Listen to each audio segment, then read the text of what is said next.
Bienvenue au module 3 qui s'intitule « Le plan d'affaires ». Alors, dans ce module ici, c'est là vraiment où vous allez mettre vraiment votre idée en papier et c'est là que vraiment vous allez réfléchir beaucoup sur qu'est-ce qui est vraiment le produit ou service que vous voulez offrir. Avant que vous donne des consignes par rapport à faire votre plan d'affaires, on va regarder juste des généralités, des choses qui vont vous aider lors de la rédaction de votre plan d'affaires, qui est un document vraiment important pour vous, pour faire avancer votre idée, pour commencer votre entreprise. Alors, dans le plan d'affaires, vraiment, une des choses qui est très importante, c'est définir son produit. Puis lorsque je dis produit, ça inclut aussi le service. Si par exemple, que c'est votre entreprise, c'est un service que vous allez offrir.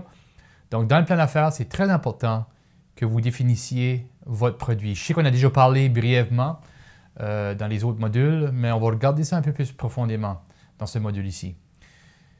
Alors, lors de la rédaction du plan d'affaires, comme vous allez voir, une des sections, c'est définir vraiment qu'est-ce que vous voulez offrir à vos clients.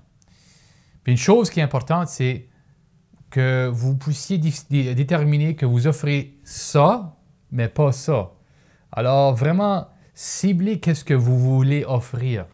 Puis même, on pourrait dire insinuer qu'est-ce que vous n'allez pas offrir. Parce que vraiment, lorsque vous regardez autour de vous autres, il y a probablement d'autres entreprises qui offrent quelque chose de similaire.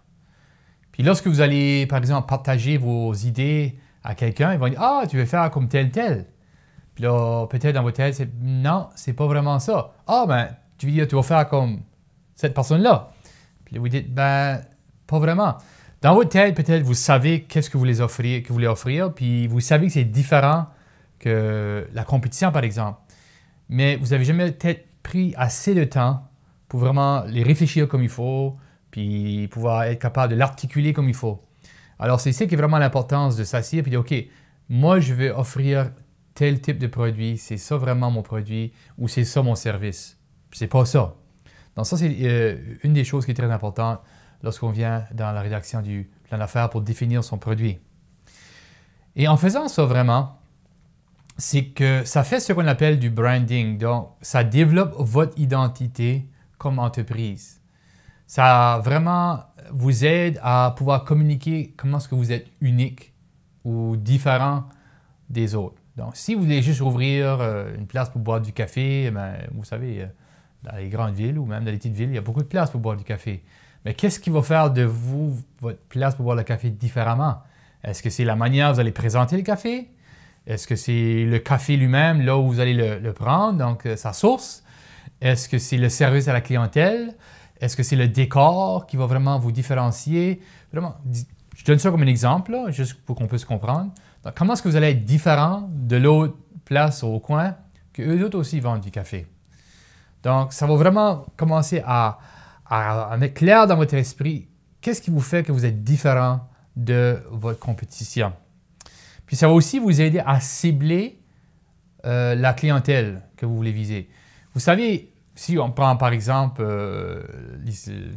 l'idée du café. Moi, j'aime beaucoup le café. Vous savez qu'au Maritime et au Canada, on a Tim Hortons et on a aussi Starbucks, on a d'autres. On a même chez McDonald's qu'on peut aller boire du café. Tim Hortons, McDonald's puis Starbucks, ils vendent tous du café, vrai? Oui. Mais la manière qu'ils le vendent est vraiment différente.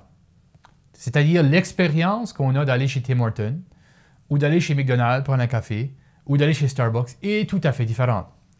Non seulement l'expérience est différente, mais si vous observez attentivement, la clientèle est différente. C'est-à-dire les clients, généralement, qui vont chez Starbucks, ce ne sont pas tout à fait les mêmes qui vont chez Tim Hortons ou qui vont chez McDonald's. Donc, les gens, lorsqu'ils ont fait ce produit-là, cette idée-là, ce concept-là, ce service-là, ils ciblent vraiment une clientèle. Donc, pour vous, à vous déjà réfléchir vraiment sur quelle clientèle vous voulez cibler. Ben, peut-être vous pensez, ben, je veux que tout le monde achète mon produit.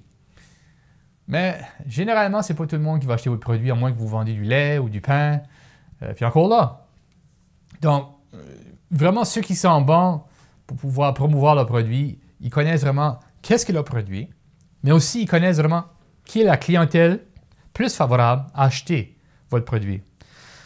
Donc, c'est très important que vous puissiez réfléchir sur ces choses-là. Ça vous aide à articuler, à même partager votre idée avec d'autres personnes ou peut-être même, si vous cherchez pour des financements, aller à la banque puis vraiment leur dire clairement pourquoi vous avez besoin des financements puis qu'est-ce qui fait que votre produit, votre service, votre entreprise va être différente des autres. Donc, j'espère que ça peut être utile pour vous autres.